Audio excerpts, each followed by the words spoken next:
15 लोग फंस गए। मुफ्ती साहब तुम कहाँ बोल रहे हो? बोले 12 के निकाल लिए, 15 बाकी है। निकाल लिए जैसे ये खुद उड़ी मार के निकाल। बता। अब उसके बाद फैजाबाद गए हजरत वहां पर, और उसके बाद कुर्ता उतार दिया। मैंने वीडियो देखा, बोला अरे बाबा कूदिए। दोस्तों हंसने की बात इसलिए नहीं है कि मुफ्ती साहब बेहतरीन तैराक है। देखो जिसके अंदर जो सलाहियत है, जिसके अंदर जो सलाहियत है मानना चाहिए। मुफ्ती साहब मच्छी मारते थे तो मदरसे के वक्त उन्होंने तैरना सीखा है। मुफ्ती साहब बेहतरीन तैराक, अगर आपको नहीं मालूम होगा तो मैं गवाही दे रहा हूँ। मुफ्ती साहब खड़ा भी तीर लेते हैं, आड़ा भी तीर लेते हैं, उल्टा भी तीर लेते हैं, सब तरीके से तीर लेते हैं। हंसने की बात ये शहजाद, ये हकीकत है, कई तरह का तीरना होता है ना। मगर अब तुम ये समझेंगे कि बाद में तीर लेते तो फिर वो अलग बात।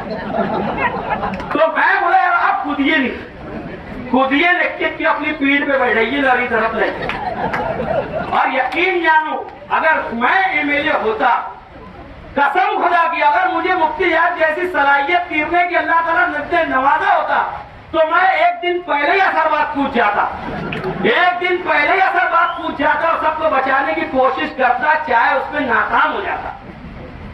अब ये कूदने के लिए जुब्बा था, काफी मुश्किल से उतरा। उसके बाजू में सलीम अस्साम खड़ा था, वो भी गुस्से में कुर्ता उतार दिया। बोले सलीम क्या करेंगे अब?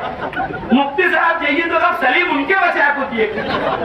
वो सलीम अस्साम भी कुर्ता उतार दिया। मतलब बारी बारी लगा तो सब उतर गए, मगर हाँ पुल बना देंगे। मगर सलीम के बाद किसकी हिम्मत नहीं हुई।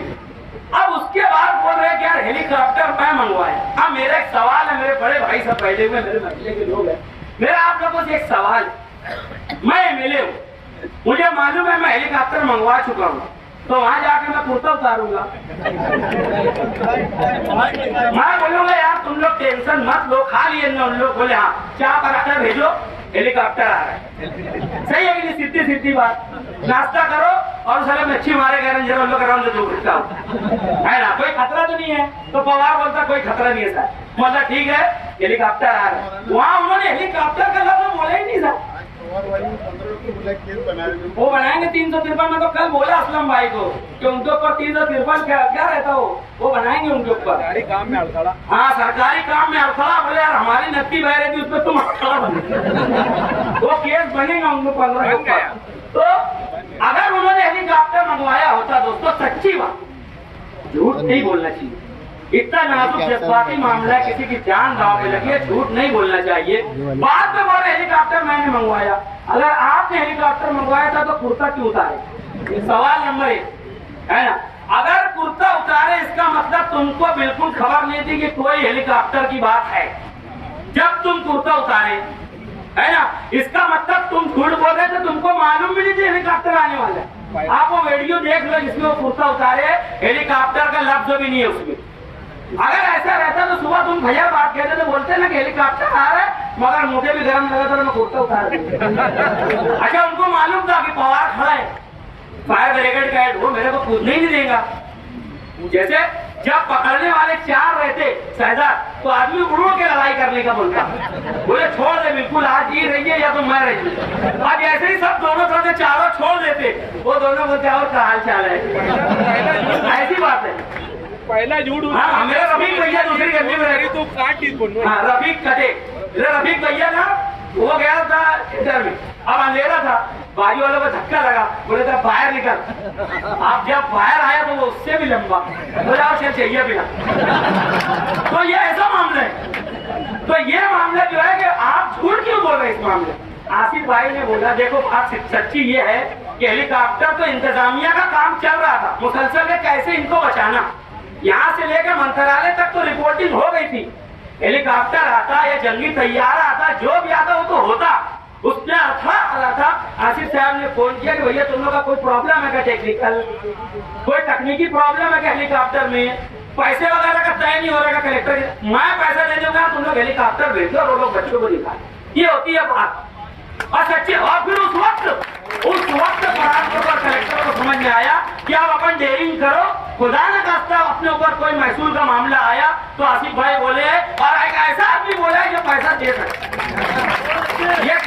ये देखो मैं बोलता तो मसला दूसरा था, बोले मुल्ला तो बोले मदनी यूनानी चला ही कहा देगी। एमएलए साहब बोलते मैं पैसा दे दूंगा, तो भी वो मानता नहीं। उसकी वजह दूसरी है, वो जलसे में सुनना। मगर आसिफ साहब दे सकते, उसको यकीन था। जब प्रांत ने डिसीजन लिया, जब कलेक्टर ने डिसीजन लिया कि अगर हमारे ऊपर कोई भी कहना चाहिए कि महसूल का मैटर अगर हमारे ऊपर हुआ तो आसिफ साहब हमारी भरपाई कर देंगे।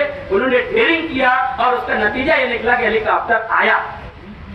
तो ये जो चीजें हैं दोस्तों, हमारा नुमाइंदा यहाँ पर भी नाअहल साबित हुआ, उनकी अहलियत पर यहाँ पर भी सवालिया निशान लगा।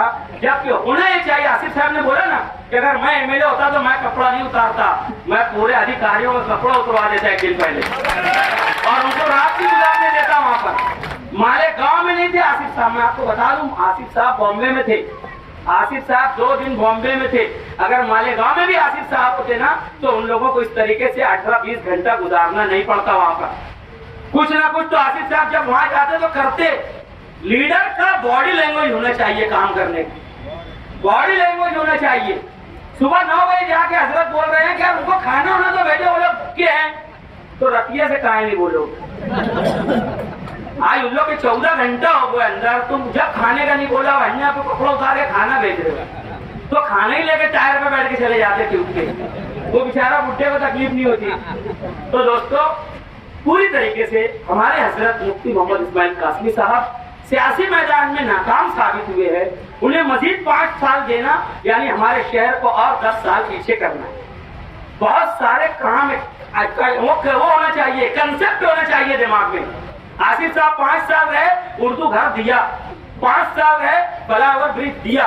5 साल रहे, पूरे बच्चों को कंप्यूटर दिया, कई 100 कंप्यूटर दिए स्कूलों में। 5 साल रहे, 12 से 15 हजार बच्चों को हर साल दर्सी किताबें दी। 5 साल रहे, आसिफ साहब ने वो कुछ किया जो जिसकी मिसाल महाराष्ट्र के किसी एमएलए के पास नहीं होगी। ऐसे अनोखे अनोखे काम उन्होंने किए। अभी आसिफ साहब एमएलए नहीं रहते हुए भी बड़े बड़े काम कर रहे हैं। 100 से ज्यादा मसाजिद में सोलार पैनल लगाने का प्रकरण चला रहे हैं। उस पर भी मुफ्ती साहब बोले कि ऐसी कोई स्कीम ही नहीं है, ऐसी कोई स्कीम ही नहीं है। अरे भाई जब कोई बात मालूम पड़े तो मैं तो सोचूंगा जाके मैं भी मालूमात लूं, मैं भी 2 मस्जिद में लगा दूं। मगर वो उल्टा डिग्रेड कर रहे। अब मस्जिद में जब लग जाएगा सोलार पैनल तो फिर हजरत क्या बोलोगे आप? तो इस तरीके से नहीं करूंगा भी नहीं और करने भी नहीं दूंगा। और अगर कुछ हो रहा है तो उसके लिए मैं झूठ बोलूंगा। ये सब चीजें अच्छी नहीं है। आने वाला असेंबली इलेक्शन हम तमाम लोगों के लिए बहुत अहमियत का हामिल है। जिसके अंदर जो सलाहियत है, जिसके अंदर जो कला है, जिस शख्सियत के अंदर जो सलाहियत है, जिसके अंदर जो हिम्मत और कुव्वत है, उसको उस सलाहियत के साथ इस्तेमाल करना ये अच्छी आवाम होने की अलामत है।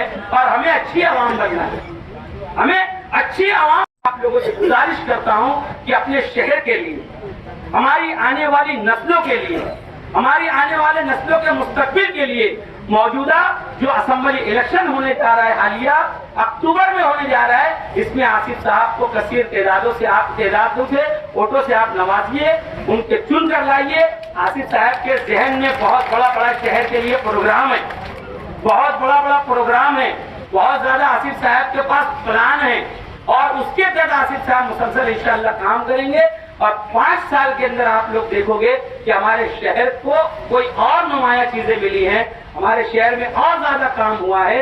और हमारे मुफ्ती साहब ने बुनकर सर्कल का कहा कि नहीं बनवाया, 30 करोड़ की लागत से 30 लाख बोलना तो 30 करोड़ बोल दिए वो दिन। इतना खुश थे, इतना खुश थे कि 30 करोड़ का 30 लाख का जब कुलाल मारे शकील भैया, वो वीडियो मौजूद है, वो बोले 30 करोड़ की लागत से बुनकर सर्कल बन रहा है। मतलब सब बुनकर खुश हो जाओ, मैं 30 करोड़ की लागत से बना रहे बुनकर सर्कल।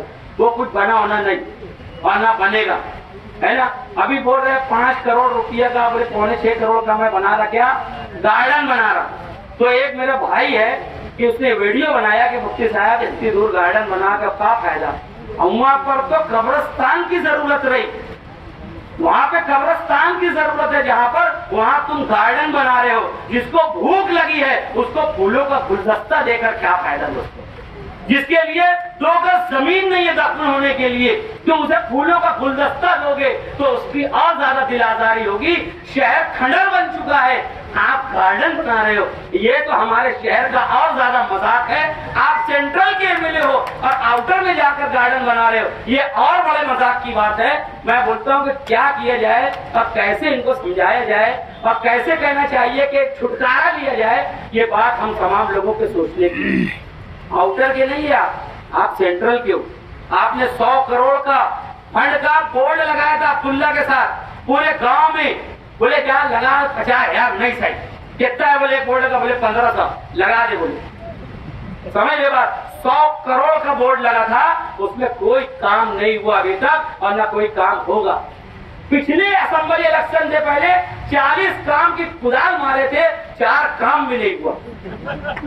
81 काम करने का पिछले इलेक्शन में उन्होंने मैनिफेस्टो में वादा किया था, उसमें का एक काम भी नहीं हुआ। 81 काम तो हुआ नहीं, 82 नंबर का काम शुरू कर दिए गार्डन वाला, और वो भी कुछ बनेगा नहीं। उनके पिछले एमएलएशिप में भी उन्होंने वहाँ पर गार्डन बनाया था, वहाँ आज भी बोर्ड लगा हुआ है, छोटा कदम मार्केट है। हाँ वहाँ पर भी वो आज भी वो बोर्ड बना हुआ है, वहाँ गार्डन नहीं बना दोस्तों।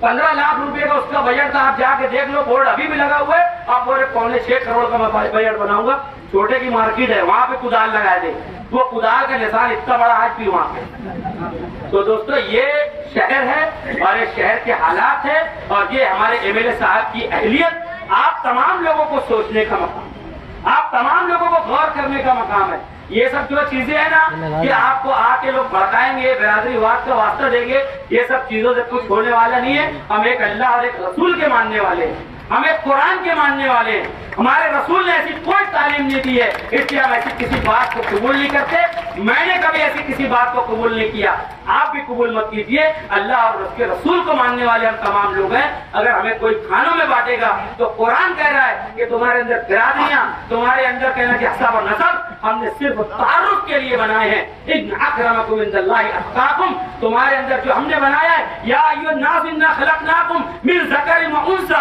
वजअलनाकुम शुऊबन व क़बाइल लितआरफू इन अकरमकुम इंदल्लाहि अत्काकुम। अल्लाह ताला कह रहा है कि हमने तुम्हें जो अलग अलग कबीले, अलग अलग खानदान, अलग अलग बिरादरियों में जो हमने तुम्हें बांटा है, लितआरफू, सिर्फ तुम्हारी शनाख्त और पहचान के लिए, इसकी कोई हैसियत नहीं। ये सिर्फ तारुफ के लिए। अल्लाह के नजदीक इज्जत के लायक, तकरीम के लायक तो वो है जो अल्लाह ताला से ज्यादा डरने वाला है।